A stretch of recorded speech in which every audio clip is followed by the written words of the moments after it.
दोस्तों नमस्कार। मैं हूं रामेंद्र सिंह चौहान।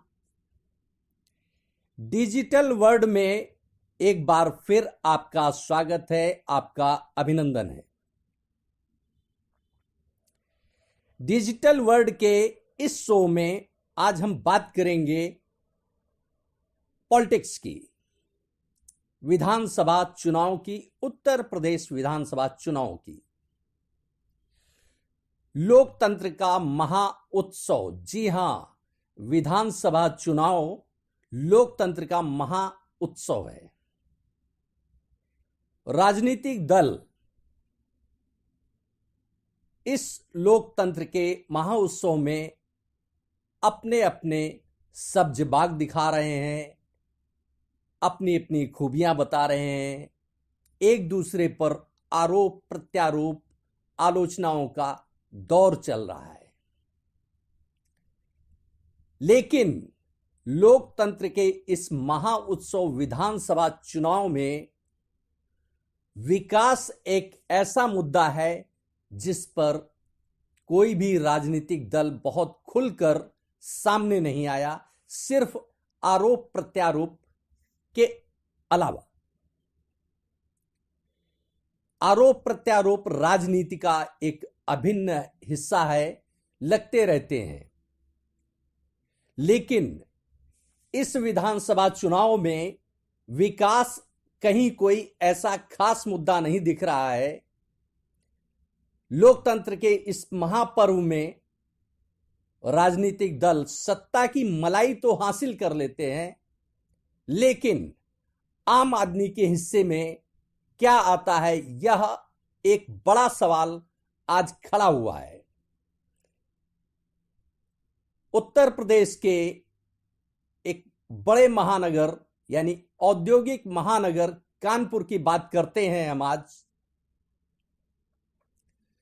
कानपुर में विकास की अनेक योजनाएं आई और योजनाएं कितनी फलीभूत हुई, कितना उनका प्रभाव हुआ और कितना उनका लाभ आम नागरिकों को मिला, यह तो कानपुर शहर के बासिंदे बखूबी जानते हैं। गंगोत्री टाउनशिप की बात हो या शहर को सुंदर किसी विदेशी शहर जैसा बनाने की बात हो, हकीकत यह है कि नतीजा वही ढाक के तीन पात, बदहाली। चुनाव आते हैं, प्रत्याशी जीतते हैं, लेकिन कानपुर के हालात बहुत अधिक नहीं बदल रहे हैं। जिस तेजी से विकास होना चाहिए वह तस्वीर कानपुर में नहीं दिख रही है। कानपुर में गंगा बैराज के किनारे 7 सालों में ना तो कोई चमत्कार दिख रहा है, ना कोई विकास दिख रहा है। इसी इलाके में गंगोत्री टाउनशिप लाने की योजना बनी, जो फाइलों में दबकर रह गई और फाइलों से बाहर नहीं आ सकी। इसी इलाके में एक ऐसी मॉडर्न सिटी विकसित करने की परियोजना भी बनी, लेकिन यह प्रोजेक्ट भी आगे नहीं बढ़ा। हालात यह है कि गंगा किनारे नया प्रोजेक्ट लाने के लिए, नई परियोजना लाने के लिए, नई टाउनशिप लाने के लिए नीदरलैंड जैसा देश भी अपनी भागीदारी करने के लिए आगे बढ़ा, लेकिन नतीजा वही ढाक के तीन पात, कहीं कुछ भी नहीं हो सका। हालात यह है कि 2015 से यानी 7 साल पहले से कवायद चल रही है और नीदरलैंड भी इसमें आया, सिंगापुर भी इसमें शामिल हुआ कि हम शहर को एक बेहतर टाउनशिप देंगे और बेहतर बनाएंगे। गंगा बैराज के किनारे 7 साल में न तो नीदरलैंड दिखा और न ही सिंगापुर सरीखा शहर। इन्हीं दोनों शहरों की तर्ज पर यहां एक ऐसी मॉडर्न सिटी विकसित की जानी थी जो बिल्कुल किसी सपने जैसी थी। जो प्रोजेक्ट तैयार किया गया था उसके मुताबिक इसमें किसी मकान के आगे वाहन तक नहीं दिखते। इसे प्रदूषण रहित बनाने के लिए खास तौर पर डिजाइन किया गया था। यह अलग बात है कि आज यह योजना विकसित तो नहीं हुई, मगर प्रोजेक्ट बनाने में लाखों लाख रुपए खर्च जरूर हो गए। इस योजना का हश्र गंगोत्री टाउनशिप की तरह ही हुआ। यूं तो यह परियोजना केडीए की थी, मगर बाद में रोड और पुल आदि बनाने के लिए यूपीसीडा के साथ ज्वाइंट वेंचर बनाया गया था। दरअसल केडीए ने इस सिटी के लिए नीदरलैंड की कंपनी रॉयल हैस्कोनिंग को हायर किया था। इस कंपनी ने यहां वर्ष 2015 में सर्वे किया और अपनी रिपोर्ट दे दी। इसमें गंगा बैराज से आगे गंगा के किनारे बांध बनाया जाना प्रस्तावित किया गया। इसमें पिछले 50 साल की गंगा में बाढ़ की स्थिति जो रही उसकी रिपोर्ट भी शामिल की गई, जिसमें बताया गया कि बांध बनाने से गंगा पर कोई प्रभाव नहीं पड़ेगा, क्योंकि बाढ़ से प्रभावित जमीन तक पानी नहीं पहुंचता है। सिंचाई विभाग को डीपीआर तैयार कराने के लिए पहली किस्त के रूप में 1.5 करोड़ रुपए दिए। डीपीआर पर शासन ने अपनी मोहर भी लगा दी, यानी सहमति भी व्यक्त कर दी। केंद्र सरकार ने भी इस पर कोई आपत्ति नहीं उठाई, लेकिन नतीजा शून्य है अभी तक। अब आइए जानते हैं, देखते हैं मॉडर्न सिटी प्रोजेक्ट आखिर था क्या। 2015 के जून में प्रस्तावित हुआ था मॉडर्न सिटी प्रोजेक्ट, और इसी 2015 में ही नवंबर माह में नीदरलैंड की कंपनी ने कानपुर के इस इलाके का व्यापक सर्वे किया था। 2015 के दिसंबर में ही केडीए बोर्ड ने इसके निर्माण की मंजूरी भी दे दी थी। 1100 एकड़ में गंगा बैराज के पास विकसित की जानी थी यह मॉडर्न सिटी।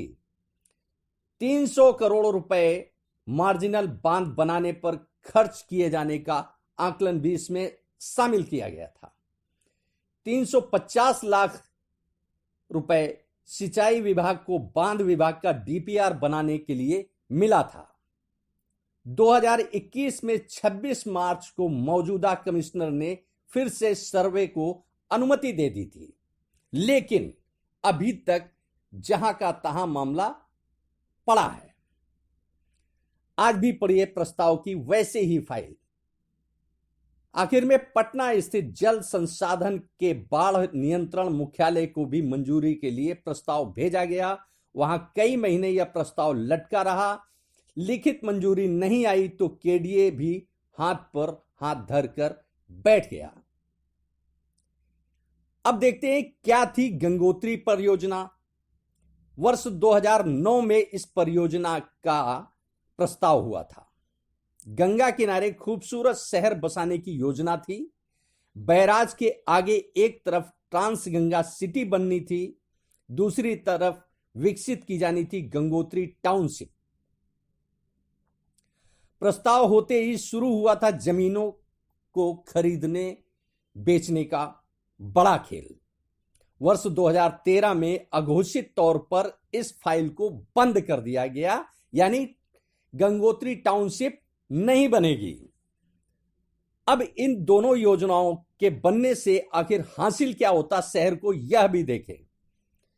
सबसे बड़ी 3 सहूलियतें हासिल हो रही थी कि मॉडर्न सिटी विकसित होगी तो शिफ्ट हो सकेगी शहर की बड़ी आबादी, यानी शहर की आबादी खुली हवा में सांस लेने के लिए बाहर यानी नई टाउनशिप में जा सकती थी और शहर का कंजेशन कुछ कम होता। मॉडर्न सिटी के लोगों को लखनऊ आने जाने के लिए शहर के बीच से नहीं आना जाना पड़ता। वह उन्नाव होकर लखनऊ आसानी से मॉडर्न सिटी से सीधे उन्नाव पहुंचकर लखनऊ जा सकते थे। खास बात यह है कि इस मॉडर्न सिटी को प्रदूषण मुक्त बनाने के लिए प्रदूषण मुक्त सिटी बनाने की योजना थी। यह योजना बेहतर होती। अब इन योजनाओं के प्रस्ताव क्या थे, इस पर भी देखते हैं। 2021 तक शहर में 10 लाख मकान बनाने का लक्ष्य था। 5,000 एकड़ में गंगोत्री हाईटेक सिटी बनाने की योजना थी। 2013 में 1,80,000 अतिरिक्त मकानों की भी जरूरत थी। 15,000 भूखंडों की ही केडीए अभी तक सालों से लॉन्चिंग कर सका। 5,000 से भी कम भूखंड निकाले गए पिछले 5 सालों में। यह केडीए की यानी कानपुर विकास प्राधिकरण की उपलब्धि है। उपलब्धि कहें या शर्मनाक स्थिति की, वह आवासीय योजनाएं बहुत अधिक जो लोगों की जरूरत है वो नहीं दे सका। अब हकीकत क्या है, देखिए ये भी कि मॉडर्न सिटी प्रोजेक्ट बनाने में केडीए ने लाखों रुपए खर्च कर डाले। गंगोत्री आवासीय योजना का हश्र भी ऐसे ही हुआ। इसमें भी लाखों रुपए सर्वे और प्रोजेक्ट बनाने में खर्च हुए थे। नीदरलैंड की कंपनी रॉयल हैस्कोनिंग की टीम ने किया था सर्वे, उसे भी पैसा दिया गया। गंगा बैराज के उस पार मार्जिनल बांध का भी बन गया था डीपीआर, इस पर भी केडीए को पैसा खर्च करना पड़ा था। आखिर ऐसा क्या हो रहा है जिससे कानपुर की योजनाएं आगे नहीं बढ़ पाती हैं? अब आइए लोकतंत्र की बात करते हैं, जनप्रतिनिधियों की बात करते हैं। तो कानपुर में 35 वर्षों से 7 बार विधायक रहे हैं भारतीय जनता पार्टी के विधायक सतीश महाना। सतीश महाना मौजूदा समय में उत्तर प्रदेश सरकार में औद्योगिक विकास मंत्री हैं। इसके पहले भाजपा सरकारों में वह यानी सतीश महाना नगर विकास में मंत्री, सहयोगी मंत्री रह चुके हैं। इसके बावजूद कानपुर अपनी विकास की रफ्तार को अभी तक नहीं हासिल कर सका, यानी अपेक्षित विकास की रफ्तार को नहीं हासिल कर सका। योजनाएं बनती हैं, दिखती हैं, लेकिन वास्तव में वह आम आदमी तक कितनी पहुंचती हैं, यह एक छोटी सी नजीर है जो आपके सामने। 2 टाउनशिप की प्लानिंग हुई और दोनों टाउनशिप अभी तक मूर्त स्वरूप नहीं ले सकी।